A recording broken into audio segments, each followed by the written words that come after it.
Hey, what's up, family? How y'all doing? Oh man, I gotta get these grays.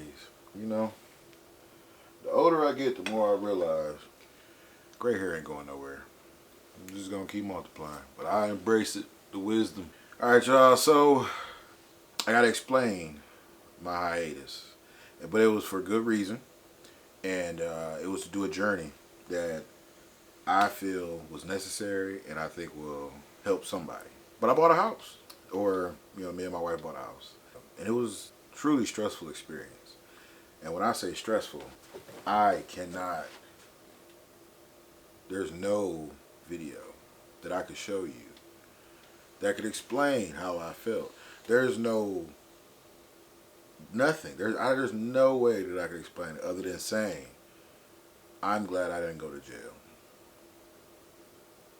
I'm just so glad I didn't go to jail. But we'll get there. So, let's get right into it. Back in June, we went and saw a house. So around that time, it was a really crazy time as far as homes. There wasn't a lot of homes on the market, at certain price ranges. So 200,000 to 350 was about the common price range in which we were seeing homes on the market in our area. So now, let this be clear. This is not the first time that I've tried to buy a house. Me and my wife tried maybe 3 times, and each time, the third time was the charm. But each time something would occur that beyond our control, or it was just some unexpected stuff that happened. So the first time, um, she got pregnant, so she had to stop working, and that kind of hindered us buying a house because the income stopped for those months. And then the second time, COVID arose, whatever, and COVID sent us back to this point. So that's why I say the third time was the charm, because we had taken the first time homebuyers class twice. Because if you don't use the certificate of credits, or the class's benefit in a year, you lose it and you have to redo it. Now, with that being said, I wasn't tripping because I felt like you're going into a class where you already got the answers to the test.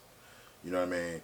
And whatever, it's always cool to get a refresher or to see what's going on now, or current time in the market. Now, we took the class, we did everything, but then when we got to looking for lenders and looking for homes,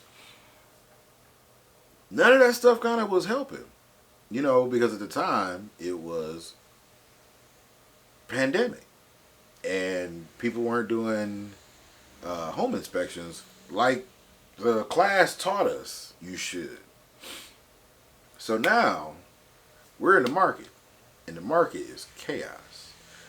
As far as the traditional way that I was raised, thinking, you're going to go to a realtor, you're going to get the list, or you're going to go drive around, see homes that got the sign out front, and you call, boom, boom, boom, set up a showing, you go see it, you're done. That's how I assume buying a home would be. So, no, no, it didn't happen that way. Not at all. Drove around, every house was under contract, or every house was um, bought, pretty much. Sight unseen.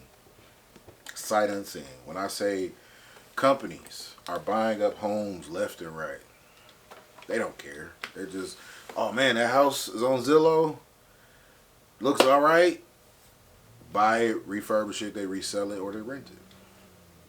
So now the regular homeowner, like me, I'm just a customer. And let me be clear about that. I'm not a realtor. I'm not a real estate agent.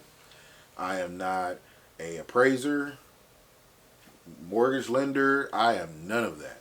I am a home buyer, and I'm just sharing my experience.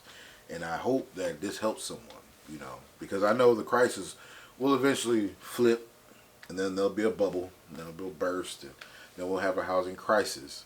But it's gonna happen. And so you might not be buying a home now, but you might be buying a home later, and this might help you. So what we had to do is we had to get with a good realtor who we were blessed to have a good realtor. And she was very adamant and diligent about looking for homes in our price range and also looking for homes in the area that we wanted to live in. So we weren't thinking, oh, we're flexible, you know, we can move to this side of town or we don't mind driving. No, we mind, and we had a agenda. You know, we wanted to buy a house that our kids could live in, you know, for a long time.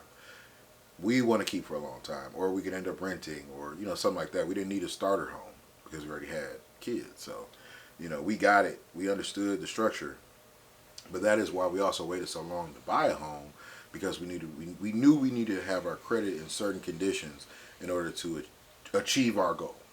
So, if you don't know, you know, your credit or your credit history is very important in which, you know, and when you're trying to buy a home.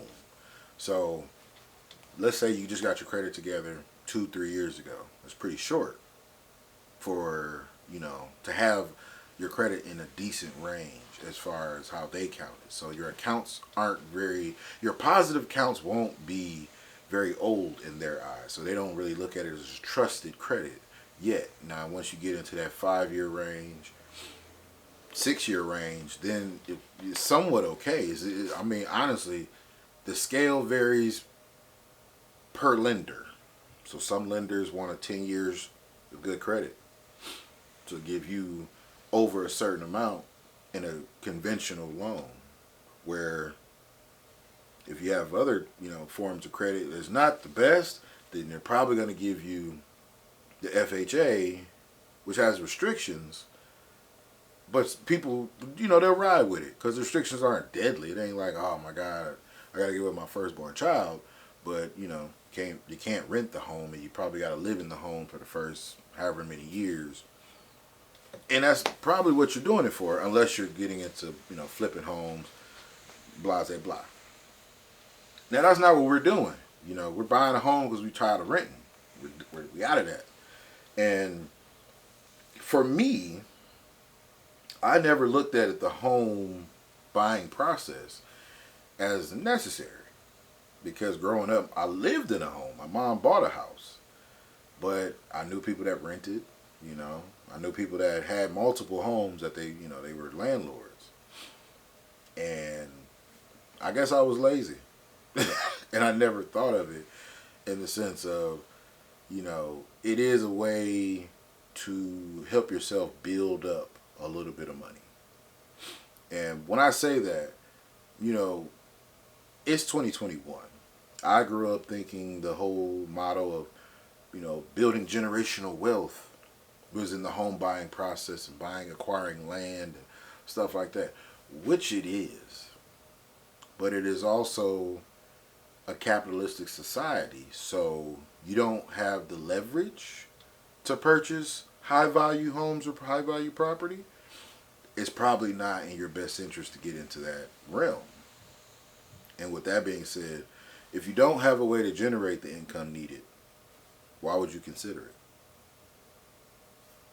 You know, that's my theory. That's my thought. I personally looked at buying a home as, when I can afford to buy the home, then I'll be possibly interested. But if I'm making $16 an hour to $18 an hour, I can't afford it. You know, yeah, I probably could buy a little 1-bedroom, you know, house, but it wouldn't benefit me because I probably couldn't sell it for a profit. You know, the real world, because I wouldn't, and don't get me wrong, there's so many variables to this. I'm only saying this because buying a home is like buying a piggy bank with cracks in it. You got to maintenance this piggy bank. You're going to have to glue and patch and paint this piggy bank. Now, don't get me wrong. If you do it, the piggy bank will give you back money, because then you can sell this piggy bank to another person who will have to pay the value for the piggy bank at that time. And if all the other piggy banks that are just like that piggy bank that you now own, if their value is up, your value is up. That is how buying a house should be looked at. I'm buying something that's going to hold on to my money for me. And at the same time that it's doing this for me, if I take care of it, it will appreciate in value. And then I can pass this piggy bank down to my kids. Hopefully I've taught them the right ways to keep it, maintained. And then they can either rent it to someone or they can stay in it, whatever they want to do. That is how home ownership, I look at, should be, taught to our kids. Because I was never taught it that way, but I had to learn it, by living in a home, helping do the repairs, watching, her pay for the repairs, and then it'd be like a thing. You know what I mean? Like, oh my God, the roof had to get redone. Oh my God, the carpet had to be replaced. Oh my God, the siding has to be replaced. All that stuff to me was like, man, why y'all tripping? Just find somebody to do it. It can't be that much. No, it is that much. And now I get it. I get it. Sorry, Mom. I apologize. I get it. But back to the story. So, we got our credit together. The realtor brought us into a certain area that was close to where we wanted to be. And me being me, I'm going to always look for the deal. So I went on a website and I really went block by block, checking houses to see, which ones we'd be interested in by photos, just to go look at and the condition. You know what I mean? Because I thought to myself, if we're going to have to go into a home in which we're going to have to get this inspection done, and they're going to check every nook and cranny of this house, but it wouldn't matter because we're still going to have to buy the home, I want to make sure that home looks nice. And it just from my own memories and own experiences growing up in homes, knowing, you don't want cracks in your walls or in your basement. Definitely in your basement. Like your walls, okay, here and there, small little crack, maybe not be that bad. And it also depends on the material in which that crack is in. So if you got like mortar or, you got those ain't old school archways and stuff like that, those things might have cracks in them just because of, it's old. And that's not how, homes were built. You're not building wood in the archway. You're building it square, but you're making the archway. So I get it. But at the same time, there's other things. Plumbing, creaky stairs, loose railings, all the things that need to be fixed, especially when you have kids. It had to be a certain way, And in our case, there wasn't a lot of homes that were renovated, that were the size that we wanted. A lot of starter homes had got bought and renovated, and people were trying to sell them as if they were, bigger homes. So we had to fight through that. And we ended up finding a very nice home. Now it was kind of dated, but it wasn't 90s dated, or like early 2000s. So we had to renovate it. We had to tear up the carpet. We had to lay a floor. We had to do a lot of things, but we all looked at it as the budget that we had and the money that we would have left over. We could do it. So we put an offer in on the house, but it hadn't even hit the market yet. And I ended up finding the house through the website because it was up and coming. Like that was the secret. Not looking for what's on sale right now, looking at the list of homes that were coming to the market. And when I looked, a lot of them were days away, a couple days away. So all I do was call the realtor, give her the address, and we would set up right away. There wasn't even a for sale sign in the front yard. That's how fast we were on this house. And we were able to put an offer in prior to the open house, which gave us kind of a leg up because we gave the lady pretty much what she wanted for the house, even though she was offering, she initially started her offer $50,000 less than what the market value was on the home. So we offered her market value. Boom. Got it. Now, yeah, we could have offered. We could have went into a bidding war. We could have offered less, but I know we would have lost out. So it's okay. I'm okay with that. But just to tell you, that was the beginning to chaos because now you had to come with all the paperwork in the world to show that you have money or a job or recurring income and that you've had that for the last 2 years and you're going to keep it. You have to show bank accounts and explain every entry or every deposit. You have to explain so much about your taxes. And I promise you, I can get into this with more detail if you want. Because I still got the paperwork. We still got the checklist. We still have all this stuff that we had to go through.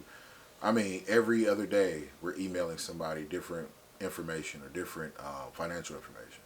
So it's definitely a rigorous process to where we found the house on the 3rd. We saw the house, I think it was the 12th or the 9th, something like that. It was the 9th or the 12th. We were supposed to, we put the offer in, and our offer was accepted the 17th of June, right? We were supposed to close on the house, it was like June 29th, or June, yeah, like June, in the, late June time frame.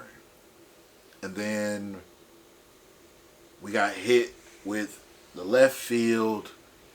Oh, yeah, we need more paperwork. Okay. No problem, right? Late June. It's not 4th of July yet, so our closing date moved from June 28th or whatever to July 3rd. We like, oh, y'all trying to get us in and out before the 4th. I get you, appreciate you. Oh, that's right. That paperwork that we needed from you guys, you sent it, but we didn't get it. So can you send it again? Or you know what? Now we did different paperwork because we need tax transcripts. Tax transcripts are completely different than your tax return. I got it. Cool, right? It takes 5 days for me to get my tax transcripts. It takes my wife 5 minutes. Now, if we would have got the tax transcripts, we would have closed on the 4th. But now we don't close to July 19th. So we found a house. Matter of fact, I started this off all wrong. We didn't find the house June 3rd. We saw the house June 3rd. We found the house May 27th. So we found this house in May. We didn't get the house till July. Let that sink in. Now we get the house in July. Immediately we tear up the carpet. Immediately we go to sanding the walls. Immediately we go to cleaning in the house completely top to bottom. And this house is double the house that we previously lived in. So now we have to get adjusted to this. And when I say projects are a monster. Projects will kill you if you are not careful. So my advice to anybody buying a home thinking I can do this work myself, you can. But do it at your own pace. Do it realizing that you still got to work, that you still have to raise your kids, you still have to keep your house safe for those kids. So you can't have workspaces that aren't safe and in the open. Electrical wires, just tools, flooring, all that stuff, nails, all that stuff, man. It took a month and a half to get all the nails up from the floor in the living room from picking the carpet up. A month and we were finding nails while we were laying the new floor down. That took 2 weeks to come because it was on back order. So it's like, man, you gotta really think about it and don't overwhelm yourself. Don't bite off more than you can chew. So that right there was a really good learning experience. You know what I mean? Like it really helped me figure out how the system works, and if I'm going to do it in the future again to buy a second home or maybe a commercial property. You know what I mean? It was definitely stressful, and I know people that were going longer than me. You know what I mean? They almost lost out and almost pulled out and quit because it was just so much. And then you have to think, we find this house in May, hoping we can get it by June 15th. That way we can pay half a month rent. We end up having to pay for 2-3 more months because they charge us for August as well. So yeah, man, that literally is, the meat and potatoes of the situation. Don't get me wrong, there's so much more that goes into it even after you get the home, because after you get the home, now you got to make it your home. You know what I mean? And landscape, walls, floors, everything, man, you got to remember, has been somebody else's for who knows how long. And now you got to go in there and strip all that stuff down, clean it, because there's no maintenance, guys. There's no service. You go into an apartment, you used to fresh carpet, fresh paint, you good. Now you're going into somebody's home that they just moved out of. You know what I mean? They just moved out. So now you got to do all that fresh carpet, fresh paint, and build it into your own stuff. And that was one of the culture shocks I feel like me and my wife had to face. Is there's nobody you really can call unless you got that money. But remember, it's a housing crisis. Everybody's buying up homes, so they're doing the same thing. So reputable contractors, painters, plumbers, man, they're busy 2-3 weeks out, and you're stuck with this new crib with old stuff that you gotta pay or you have to go through and fix. So, hey, it's not for the faint of the heart. It is not easy to obtain, easy to maintain, but it's definitely worth it. And when I say if I can do it, anybody can do it, yeah, y'all can, man. Y'all can. So that's my story. If you don't like it, I'm sorry. But just, subscribe to the channel anyway, bro. I know. It sucks because you don't know when the next video coming, but it's coming. Anyway, that's my time, y'all, man. I appreciate y'all. Like I said, please like, subscribe to the channel. Thank you for the support, family. I appreciate y'all. You know what I'm saying? Nothing but love. Peace.